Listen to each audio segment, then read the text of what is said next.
Examples of dear students, example of Hess's law में असां formation of sodium carbonate जो example हिते पेश करे सघूं था। हाणे फॉर्मेशन ऑफ सोडियम कार्बोनेट हिन खे असां ॿिनि तरीक़नि सां ॿिनि मेथड सां तयारु करे सघूं था। ॾिसो, हिकिड़ो मेथड आहे जंहिंमें सिंगल स्टेप में हिन खे प्रिपेयर कंदासीं।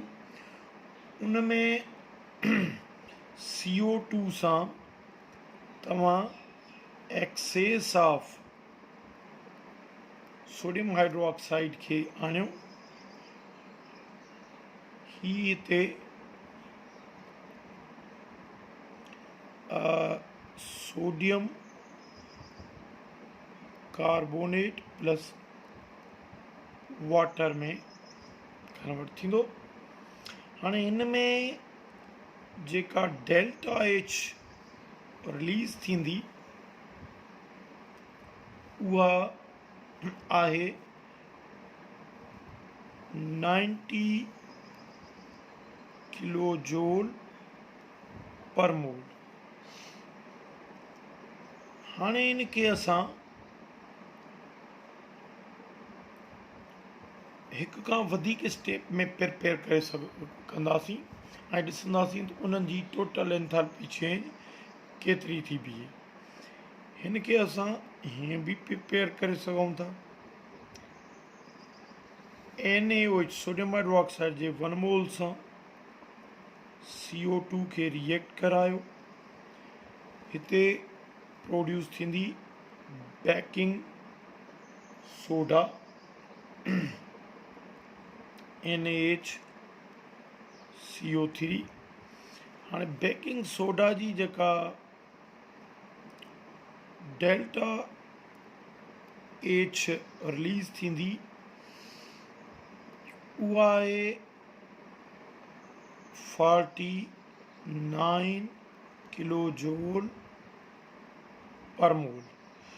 अच्छा, हिन खे असां ॿिए स्टेप में अञा आणियूं था प्रिपरेशन लाइ। सेकेंड स्टेप में असां छा कंदासीं, बेकिंग सोडा खे रिएक्ट कराईंदासीं again 1 mole of sodium hydroxide सां। त हाणे हिते ई सोडियम कार्बोनेट प्रोड्यूस थींदो, कंपोज थींदो along with water as a Bai product. हाणे हिते जेका डेल्टा एच रिलीज़ थिए थी उहा थिए थी 41 किलो जूल पर मोल। हाणे डियर स्टूडेंट्स, असां जेकॾहिं हिते delta H1 plus delta H2 जो टोटल सम ॾिसूं त उहो ई बीहे थो 90 किलो जूल पर मोल। इन मां साफ़ ज़ाहिर थियो त ही एक्ज़ोथर्मिक रिएक्शन आहे, हीट रिलीज़ थो करे। पर इहा शइ क्लियर थी त जेतिरी सिंगल स्टेप में एंथैल्पी चेंज थी रिएक्शन जी, सिंगल स्टेप में एंथैल्पी चेंज थी रिएक्शन जी 90 किलो जूल पर मोल, उहा ई एंथैल्पी चेंज मल्टीपल स्टेप्स जे सम में बि थी। त इहा हिकिड़ी वेरिफिकेशन आहे हेसिस लॉ जी। त रिएक्शन हिकु स्टेप में करायो, ठीकु आहे न, रिएक्शन हिकु स्टेप में करायो या रिएक्शन मल्टीपल स्टेप्स में करायो, उन जी एंथैल्पी चेंज हमेशह कांस्टेंट रहंदी। उन में कंहिं बि क़िस्म जो रदो बदल पैदा न थींदो। डियर स्टूडेंट्स, एप्लीकेशंस ते असां अचूं। एप्लीकेशंस ऑफ हेसिस लॉ छा आहे? It helps helps to calculate heat of reaction, heat of formation,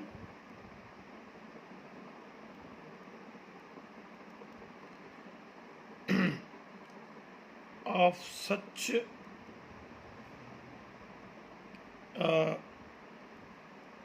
in such cases where direct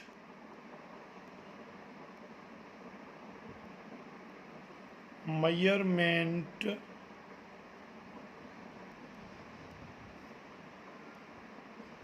is not possible. मिसाल तौर असां मीथेन जी heat of formation directly measure नथा करे सघूं, उनजे करे असां इनडायरेक्टली ॿियनि स्टेप्स खे यूज़ करे उन जी हीट ऑफ फॉर्मेशन मेजर करे सघूं था। हाणे सुवाल ये तो पैदा थिए त what is heat of formation. Dear students, heat of reaction के असां कीअं एक्सप्लेन करे सघूं था। It is amount of heat absorbed or released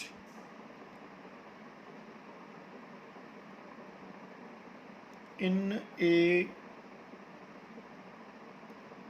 chemical reaction।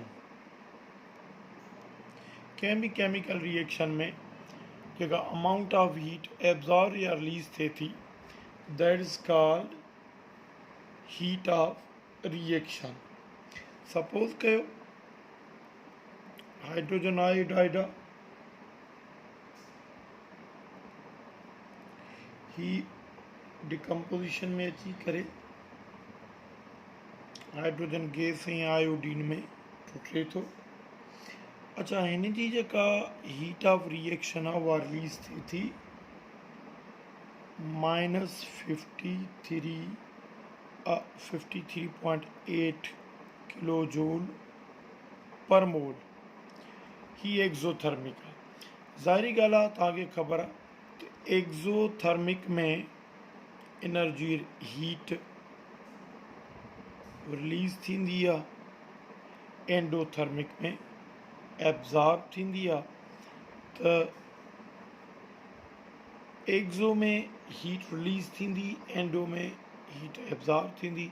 बहरहाल रिएक्शन जी नेचर मुताबिक़ जेको अमाउंट ऑफ हीट एब्जॉर्ब थिए थी जेकॾहिं रिएक्शन एंडोथर्मिक आहे, या अमाउंट ऑफ हीट रिलीज़ थिए थी जेकॾहिं रिएक्शन एक्ज़ोथर्मिक आहे। त अमाउंट ऑफ हीट एब्जॉर्ब और रिलीज़ इन a chemical reaction is called heat of reaction. अच्छा, मैथमेटिकली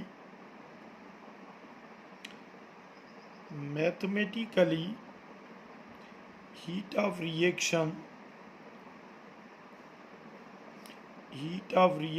के असां कीअं कैलकुलेट कंदा आहियूं, यादि करे छॾियो। हीट ऑफ रिएक्शन के असां कैलकुलेट कंदा आहियूं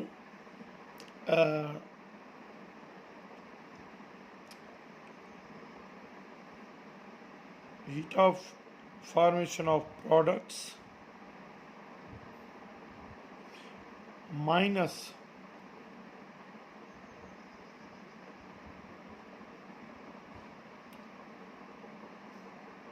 heat of formation of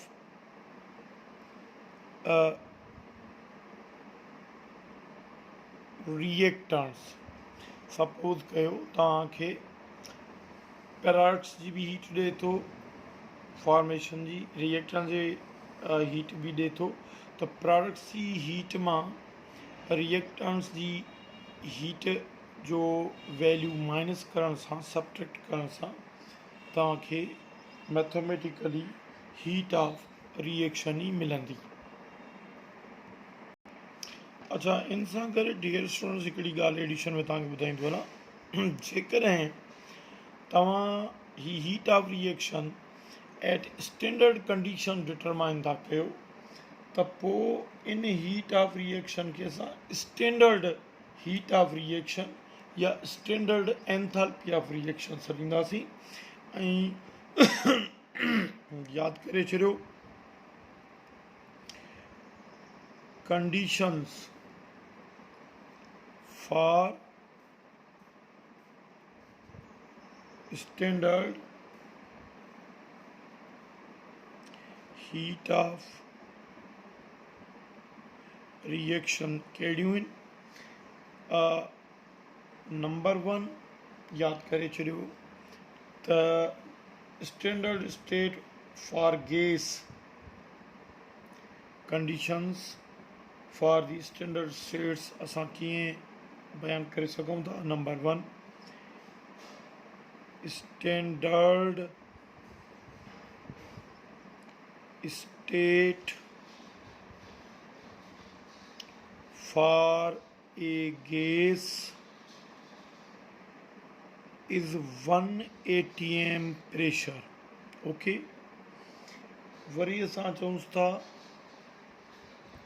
standard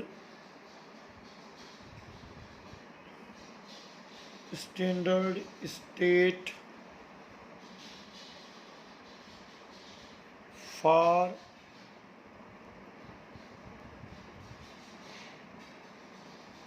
an element or a compound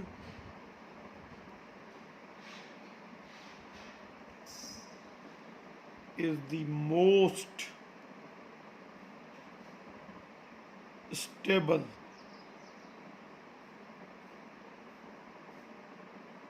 state at या हूंदो आहे 1 atm pressure and 25 degree centigrade temperature. अच्छा, उन्हीं खां पोइ standard state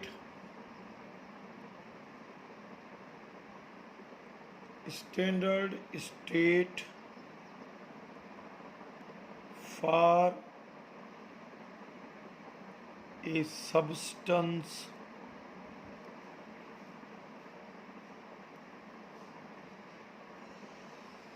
in aqueous solution is 1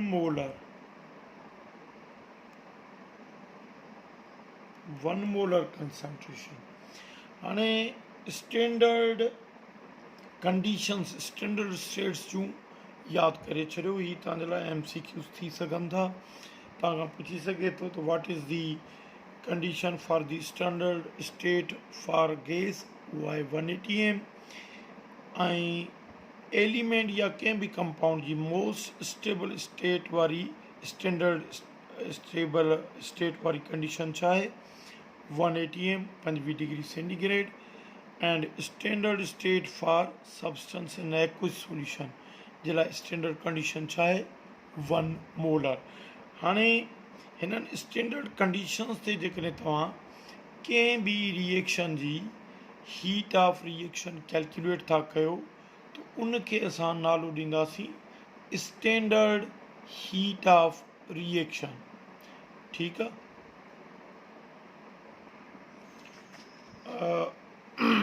dear students, हाणे असीं पढ़ंदासीं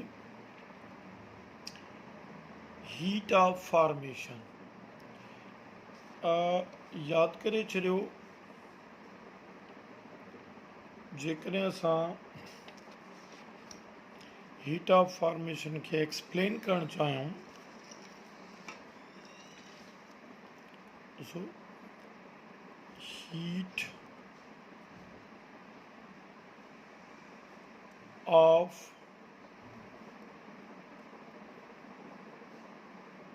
फॉर्मेशन, इनके डिफाइन कीअं कंदासीं?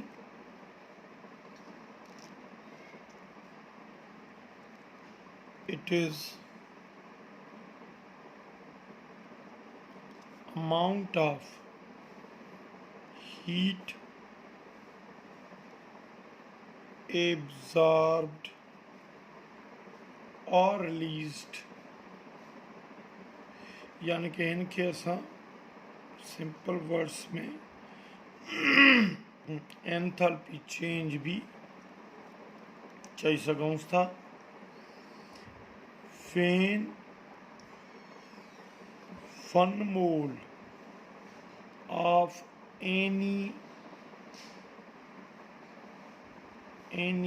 compound is formed from its elements। हाँ याद रहणु खपे, तव्हांखे ख़बर आहे त कंपाउंड हमेशह एलिमेंट्स मां ई ठहंदो आहे। जेकॾहिं एलिमेंट्स मां कंहिं बि कंपाउंड जो 1 मोल ठहे, उन में जेका amount of heat energy release थिए या एब्ज़ॉर्ब थिए, उन अमाउंट ऑफ हीट खे असां हीट ऑफ फॉर्मेशन चवंदासीं। यादि करे छॾियो, हिते ॾिसो जीअं असां एग्ज़ाम्पल था कयूं, C+O2 आहे, CO2 आहे। हाणे ही कंपाउंड आहे, हिन जो 1 मोल ठहे थो, ही हिन जा एलिमेंट्स आहिनि। त हिते जेका एंथैल्पी चेंज थिए थी, यानी कि हीट रिलीज़ थिए थी 394 किलो जूल पर मोल। हाणे जेकॾहिं कंपाउंड जो 1 मोल जो मक़सदु आहे त कंपाउंड जा 6.02 × 10⁻23 मालिक्यूल्स पैदा थियनि या उनजो ग्राम मोलर मास पैदा थिए, उन में रिएक्टेंट्स बणिजा, तो उन में जेका अमाउंट ऑफ हीट रिलीज़ थिए that is called heat of formation. यादि रहणु खपे त हिते प्रोडक्ट डेफिनेटली जेको हूंदो उहो कंपाउंड हूंदो, जॾहिं ते हिते रिएक्टेंट्स जेके हूंदा उहे डेफिनेटली एलिमेंट्स हूंदा। त एलिमेंट्स मंझां कंहिं बि कंपाउंड जो 1 मोल ठहे, उन में जेका एंथैल्पी चेंज अचे, दैट एंथैल्पी चेंज यानी कि that amount of energy change is called heat of formation. हाणे इहो रिएक्शन जी नेचर ते डिपेंड थो करे त रिएक्शन एक्ज़ो हूंदो त उनमें कंपाउंड जी फॉर्मेशन में उनजी एंथैल्पी चेंज नेगेटिव हूंदी, पर जेकॾहिं रिएक्शन एंडो आहे, यानी कि एंडोथर्मिक प्रोसेस में कंपाउंड जो 1 मोल ठहे थो, त पोइ उते उनजी एंथैल्पी चेंज, उनजी हीट ऑफ फॉर्मेशन जेका हूंदी सा पॉजिटिव हूंदी। त हाणे हीट ऑफ फॉर्मेशन छा आहे? It is amount of energy absorbed when 1 mole of compound is formed from its elements, या सिंपल वर्ड्स में चऊं, it is the amount of heat energy releases when 1 mole of compound is formed from its elements. कंहिं बि compound जे 1 मोल जे ठाहिण में elements मंझां amount of energy absorb थिए या अमाउंट ऑफ एनर्जी रिलीज़ थिए, दैट अमाउंट ऑफ एनर्जी या that enthalpy change is called heat of formation. Keep in mind, heat of formation जी कैलकुलेशन जे लाइ स्टैंडर्ड कंडीशंस कहिड़ियूं आहिनि, यादि करे छॾियो। स्टैंडर्ड कंडीशंस ही आहिनि: temperature 25 degree centigrade, pressure 180 atm। These are the standard conditions. हाणे जेकॾहिं तव्हां इन्हनि स्टैंडर्ड कंडीशंस ते हीट ऑफ फॉर्मेशन डिटरमाइन कंदव त that is called standard heat of formation. ॾिसो, जेकॾहिं स्टैंडर्ड कंडीशंस ते heat of reaction mathematically calculate था कयो त that is called standard heat of reaction. पर जेकॾहिं हीट ऑफ फॉर्मेशन खे स्टैंडर्ड कंडीशंस ते तव्हां डिटरमाइन था कयो त that is called standard heat of formation. त हे सिलसिला असांखे स्टैंडर्ड हीट ऑफ रिएक्शन या स्टैंडर्ड हीट ऑफ फॉर्मेशन खे मैथमेटिकली उन्हनि रिएक्शंस में कैलकुलेट करण में मदद करे थो जिते डायरेक्ट मेजरमेंट पॉसिबल ना आहे। डायरेक्ट वे में असां न उन्हनि जी हीट ऑफ फॉर्मेशन कैलकुलेट करे सघूं न हीट ऑफ रिएक्शन कैलकुलेट करे सघूं। त अहिड़े केसिस जे रिएक्शन्स जे अहिड़े केसिस में असांखे हे सिलसिला हेल्प करे थो।